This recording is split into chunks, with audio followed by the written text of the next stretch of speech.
Hi everyone, I'm Babs Hogan, and when you see this face, what do you think about? Cheese. Yes, I know. Today we're not going to talk about cheese. In fact, I thought I would bring you some really good cheer for the holidays. It's 5 more days before Christmas, and so we're going to talk about adolescent bariatric surgery. And so I wanted to let you know that this has been on my mind since I wrote my first book, which is about childhood obesity and how to prevent it, in 2012.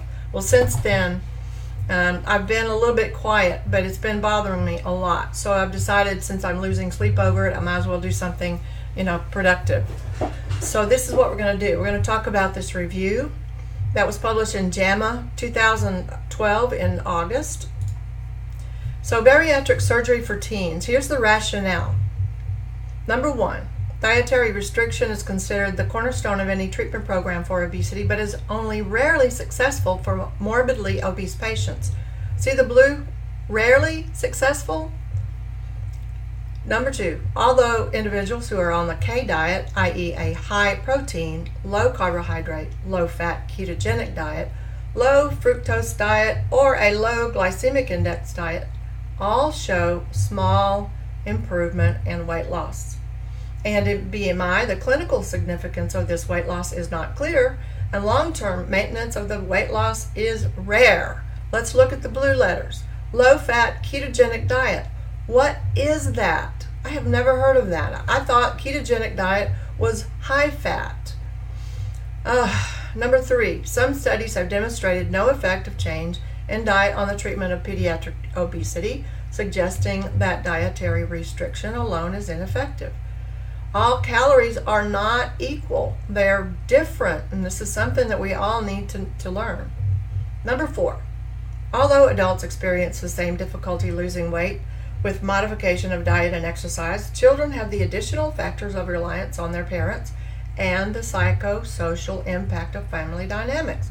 I know a lot about this. I wrote a book about it. These additional factors of reliance on their parents just means this. Children need guidance. They need you to teach them about good nutrition. They don't know. How is a 3-year-old supposed to know? Okay, so psychosocial impact of family dynamics is another topic for another day, but it's pretty intense. So how is this BMI defined? The American Academy of Pediatrics defined the trouble areas of BMI 30 to 32 for ages 10 to 12 is a problem. BMI of 34 for the youths from 14 to 16 years old is a problem.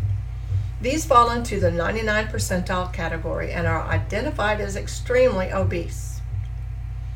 So what are the results of this sort of surgery? In a cohort study of 61 adolescents with an average BMI of 60, researchers reported that only 17% of patients reach a normal BMI after 1 year. Now, I understand that some of these children have hundreds of pounds to lose, and I don't expect them to lose the whole thing in 1 year. But it just seems that 17% is pretty low, just considering the cost of the surgery, the work that it takes to heal, and all of the emotional stress that it causes is really kind of baffling. And 17% doesn't seem like a very good rate. So why are we even talking about this? Where did we go wrong? Well, the answers to that question probably 100 pages long. But I'm going to start with one.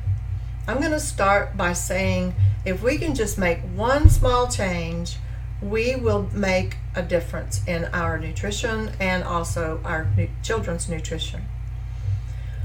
Okay, so where do we start? If you want to start with one small step, start with this right here. You see the sugar? That's it. Now, Dr. Lustig, in his book called Fat Chance, explains all about this process and how sugar is toxic.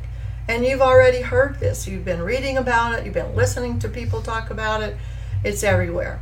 So that's where we start. It's a complicated problem, yes. But if you want to start with just one little bitty baby step, that is it. So let's take a quick look at these children on the right-hand side of the screen.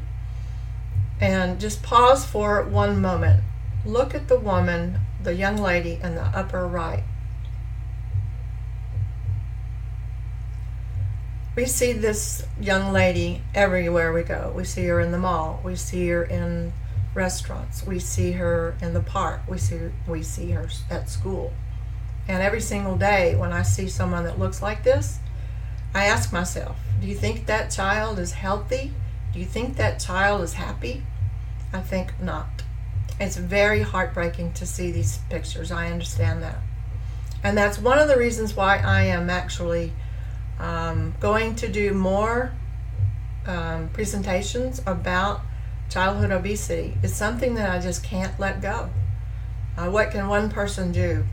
And I don't even have grandchildren, but I want to help whoever is willing to listen. So that brings me to 3 types of people that are going to listen to this video and watch it.